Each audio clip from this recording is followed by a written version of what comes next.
Hello everyone. It's been some time since the last developer vlog, and it's not like we weren't productive. Actually, in contrast, we've been super productive in my opinion. But I have to say a lot of stuff changed. So while we, I think, still stick with the original idea, being an auto chess game in the realms of an RPG in a dark fantasy world, and basically you as a player travel through the world, build your castle, build your world, and then the combat system is basically auto chess. Um, this all remained, but some other things changed. In the last vlogs, I focused a lot on the world map being super detailed and that you can, for instance, conquer mines, a gold mine, and stuff like that. And we talked a lot about scope, and I guess if you would have created this world map with 3D technology, it would maybe look cool, but to be honest, we are all not super good artists. So maybe this would have been out of scope. So I had a lot of talks with our new team member Andy. Yeah, our focus was reducing the scope. So we thought that maybe it's enough if we make a really story-driven game, and it's an indie game, so you cannot expect super good graphics. So we said maybe a world map is enough. And a world map being a picture like you see here. And actually this is our world map which we created. So we used a tool for creating this world map, and you can actually see it will load a little bit. You can actually select every object. Every object is a JSON object, and you can shift them around. Now it will load a while, so the world map is already so clustered that it will take some time for the changes to apply. But it's actually also very large if you export it. Currently you can export it in 4000 times 4000 pixels. And yeah, the idea is that basically the adventures take place on this map. And for instance, I don't want to spoil too much about the story because the story is super cool.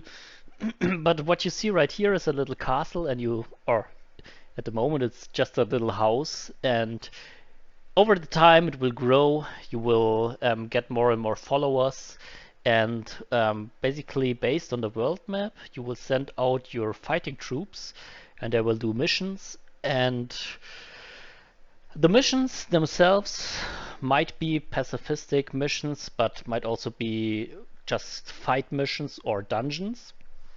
And then you will switch to the combat system. So you see, we reduced the scope a lot because now we don't have to build the whole the whole map in 3D. And actually, if we can manage to come to a Kickstarter and we get a lot of funding, then maybe we can switch back to the idea of doing it in 3D. But at the moment, I really think we don't really need 3D because we have so many ideas that even if this aspect is two-dimensional, I think it would still be cool. Now about the scope of, so I want to talk about scope in general. So we had now, I remember 2 weeks ago, my friend Andy called me and he sounded really depressed. Like, oh my god, this project is so out of scope. Actually, what we want to build is a AAA title. This was before we thought about doing this map in 2D.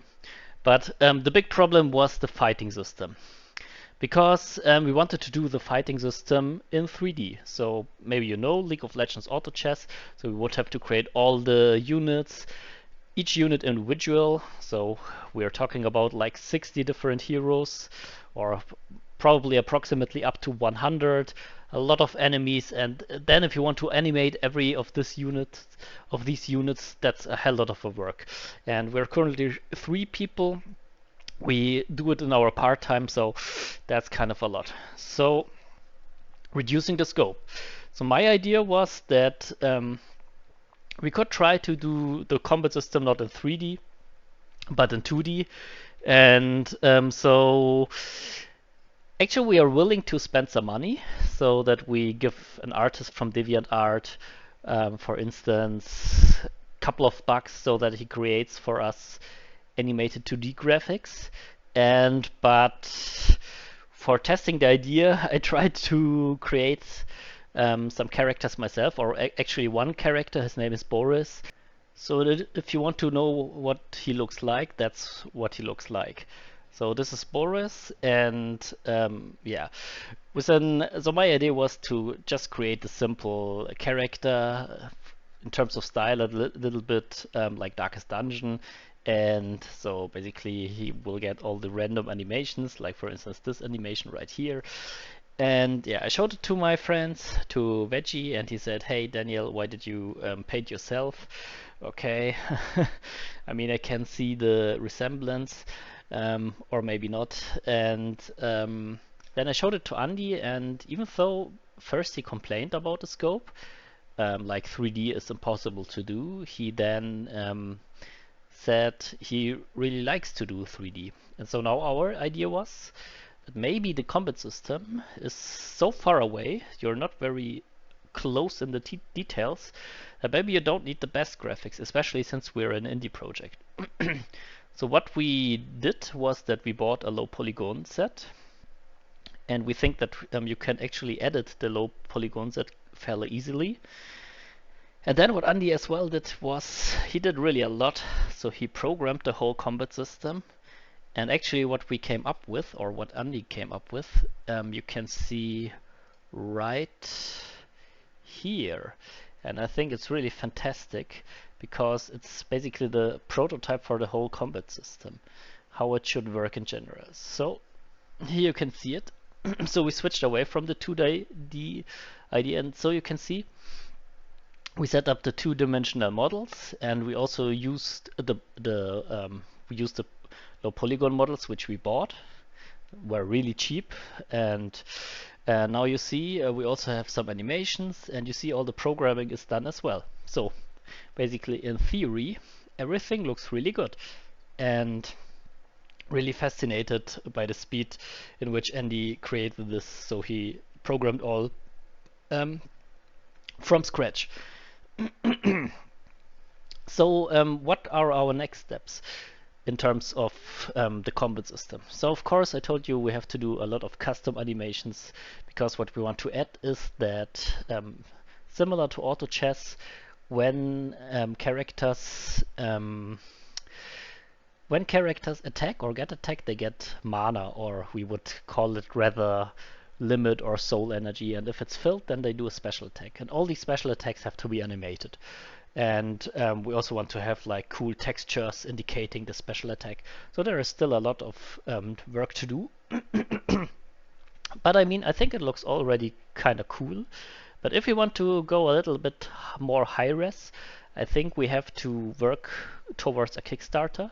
If we don't get any money, then it will remain like this, and we can say, okay, it's an indie project, graphics is not the best, but if we get money, then maybe we can hire a real 3D artist, and he creates us like 50 characters and animates them beautifully. And this is our idea. So we want to have some scalability in scope. So we say it will remain like this if we don't have the financial capabilities.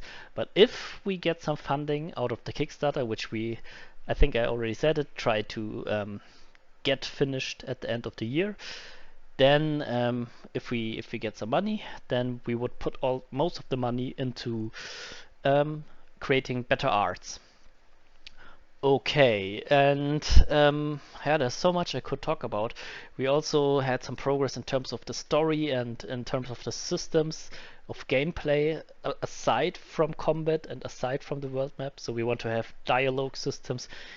For me, everything comes together, and it's really, I think, a really innovative gameplay. And I don't know any game which did it similar to that. So it's more like a calm gameplay. It's not very action driven. It's more like for the planners. And if you enjoy Civilization, I think you would enjoy a game like that.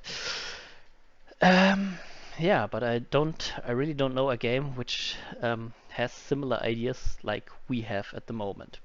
So maybe in another developer blog I will go a little bit more into detail. But today, like I said, I want to talk majorly about scope. So what we at least what we want to do is, aside from like these low polygon graphics, is that we want to add portraits. And I have to say, we visited DeviantArt, and yeah, you can get really cool art. We don't need the best art, but what we want to have is that we want to have portraits. For instance, if you have a combat and then you want to display a little dialogue when one of your characters is screaming, "Ah, attack!" and then you see his face, and later on they talk to each other. So it should be a little bit of an RPG game.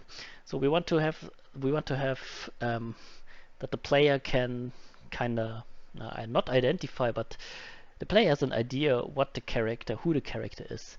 And I think it helps if he has like this little dialogue with a painted picture. And yeah, probably with about 1,000 euros, we could get a set of all the portraits.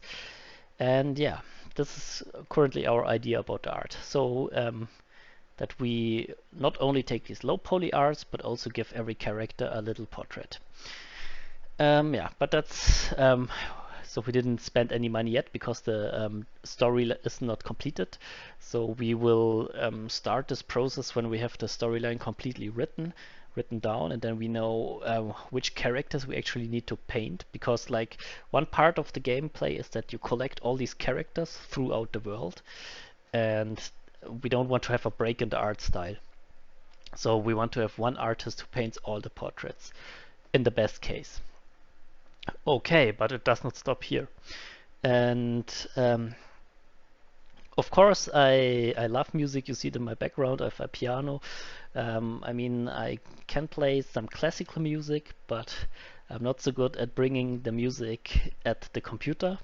So, and here's my attempt.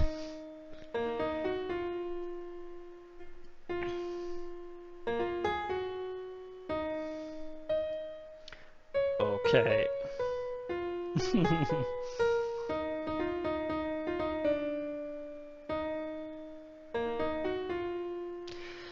I'm not sure if I should torture you with that.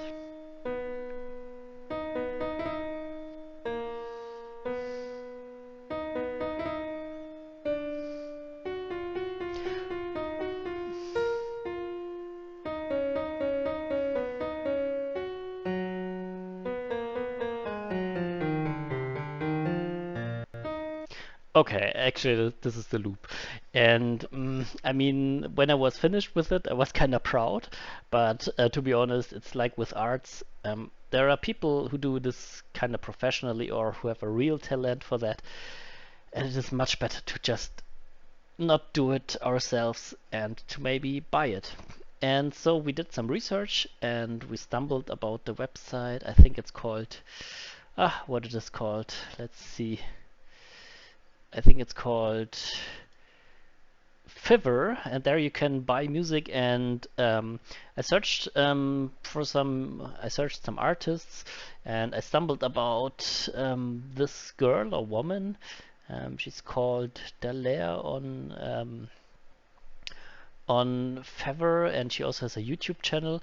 And yesterday I listened to all of her music, and it has some kind of an anime vibe, to be honest.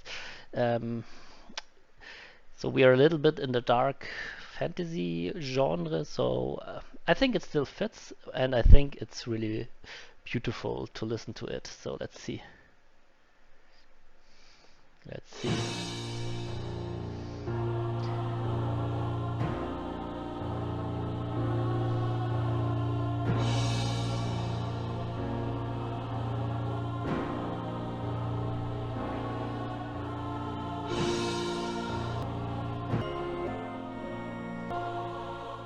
Okay, I skipped a little bit through it. Okay, I just got distracted by a phone call, so I'm not sure where I was. There was a little cut, but what I wanted to say is that if you see the prices, apparently very cheap to get really good music. I guess someone who has the possibility to have an orchestra play in the music, that's of course you maybe would be capable of creating better music, but actually it's all about the melody, in my opinion. You don't have to have the best music quality. You don't have to have original instruments. I think if the melodies are nice, then it's 90% of the work, and I think like this girl does really beautiful music. So my idea would be that maybe if she's good and if she's willing, she can write actually all the music for our game. But I mean, I would be happy if she would create like a first song where we can actually which we can play when you're on the world map, and you will be a lot on the world map, and where you can for instance, you're here and you say, okay, let's this first battle group, let's go here, or let's go here to the Elephant City, and then you have like this beautiful music in the background. And in my opinion, it should be like a dark chorus, or I don't know, something, maybe something relaxing, I don't know, but the game should be a little bit dark fantasy. So but I think this would be cool, and I think it would be very motivating for us as well, because I think we can put all the stuff together very fast, and music plays such a big role. So yeah, I'm kind of curious. So I will try to talk to her or write with her in the upcoming days, and maybe in the next developer blog we have something to present. Okay, and like I said, we have so much more in terms of storyline, game systems, which we planned, but I think it's too much for now. So you see, our main concern at the moment is scope. How can we do it with just the energy which we have, with the time which we have? And our focus is creating a Kickstarter with the least amount of effort possible, or basically the amount of effort possible. So we cannot duplicate ourselves. We don't have endless amounts of money. So actually we only have a little bit of money. So, but still the dream dies only at the end. Yeah, so that's it. And maybe at the next time we can show you a little bit more about the combat system. Maybe the next time we can show you how we integrated this map into Unity. So we'll see.